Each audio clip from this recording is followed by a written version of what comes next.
mostly receiving praise from both sides of the aisle for the Tomahawk missile strike on Syria in response to Bashar al-Assad's sarin gas attack on children. I'm not against it. It's harder for me to say that I'm for it. How could you be against the idea of seeking retribution after seeing those horrific pictures of kids who were gassed to death? I just want to make sure that we're really going after the evildoers this time, that we really have the goods, that it was al-Assad who initiated this, and that the base we hit was, in fact, the point of origin for the sarin gas. So far, that all seems to check out. With my cynicism about government at an all-time high just because I'm told it's the case, I don't necessarily buy into it. That blind faith ended with reports of Iraq's weapons of mass destruction. And my second concern is that I hope this isn't the beginning of a larger-scale commitment that culminates with American boots on the ground in yet another Middle Eastern country with no exit plan. To his credit, President Trump campaigned against such incursions, and that pleased my next guest.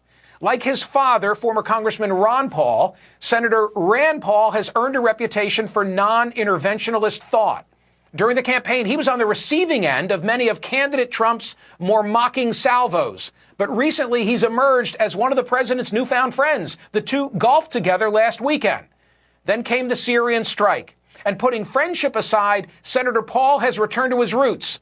I caught up with him earlier after a classified Senate briefing on the retaliatory attack.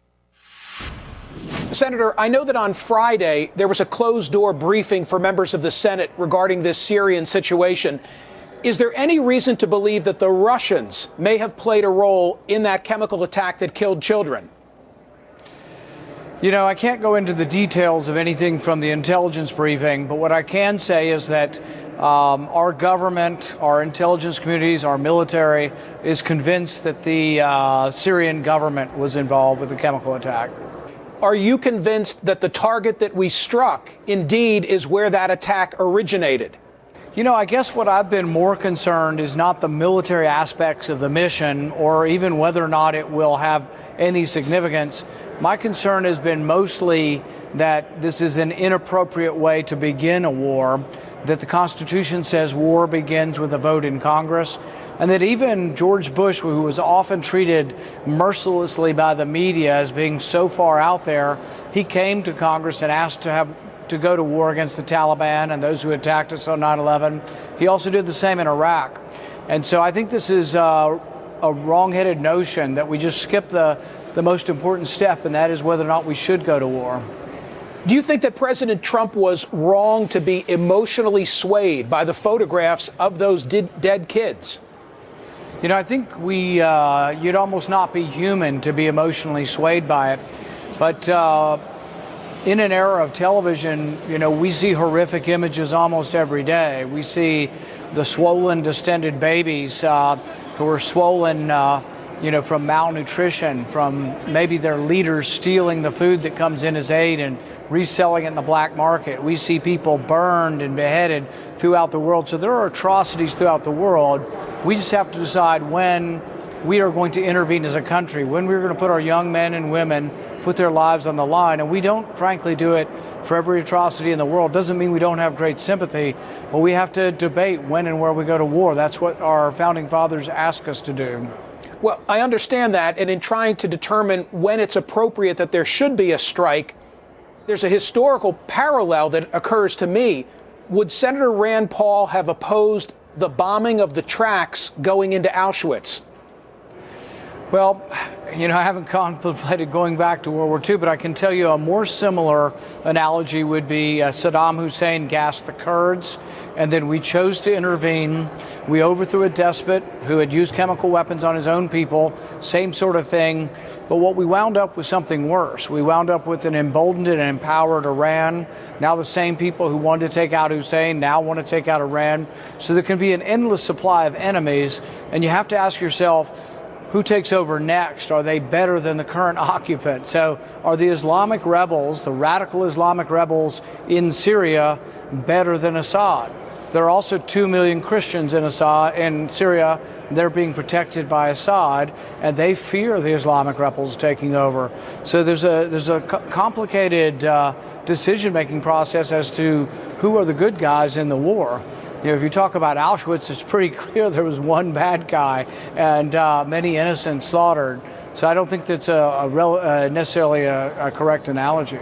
Well, but let's just pursue that one step further, right? I mean, if the argument is that it would be right to take out the tracks going into Auschwitz because there was a greater good, we could avert catastrophe in terms of a human loss. Well, the reason why it's not a great analogy is because we were at war, and absolutely, you would do all of that when you're at war, and we had made a decision to be at war, so that wouldn't have been a big deal or a big decision. The actual more important historical question, if you want to talk about history, is why didn't we? Why didn't we show more concern for those in these concentration camps? Because there is some historical evidence that we could have done much more, and so, but I don't think that's really a question for me. It's probably a question historically for those who at the time didn't act and do more. Has the president himself reversed course? Because in August of 2013, he tweeted, the president, in this case he was referring to President Obama, must get congressional approval before attacking Syria. Big mistake if he does not. I can't answer for the president, and he hasn't asked me to be his spokesman yet. He hadn't even asked me to reveal his golf score or anything yet. But what I would say is that my hope is this doesn't reflect a profound change in his attitude towards foreign policy. He really clearly ran on the Iraq War was a mistake, regime change hasn't worked, and that involving ourselves in civil wars throughout the world is really not the job of America's foreign policy. Some will say maybe this is an exception to the rule, and I hope, frankly, that this is an exception and that he won't believe that we can actually solve the Syrian war militarily. I hope he doesn't believe that we can get involved in Yemen's war, frankly, but there's been some evidence that in both Syria and Yemen he's had more of a propensity to get involved than I would have hoped for him. I completely understand that your position, Senator Rand Paul's position, is that Congress needs to be a part of this equation. What of the argument that says that the 2001 authorization gives him grounds to do that which he has done? The president is authorized to use all necessary and appropriate force. Those who aided terrorist attacks, those who harbored organizations. You know the language of the 2001 authorization. Is that enough for him? Well, people who make that argument are not intellectually serious people. In fact, I think they're dishonest people. That resolution specifically says September 11th. It was 9/11. It was the people who perpetrated, helped organize, and that. And if someone's going to come on television or in any public forum and say Assad had something to do with 9/11, they're frankly just a dishonest person.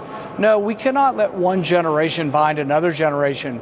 We are now having a new generation of soldiers that might not even have been born or have been barely born at the time of 9/11.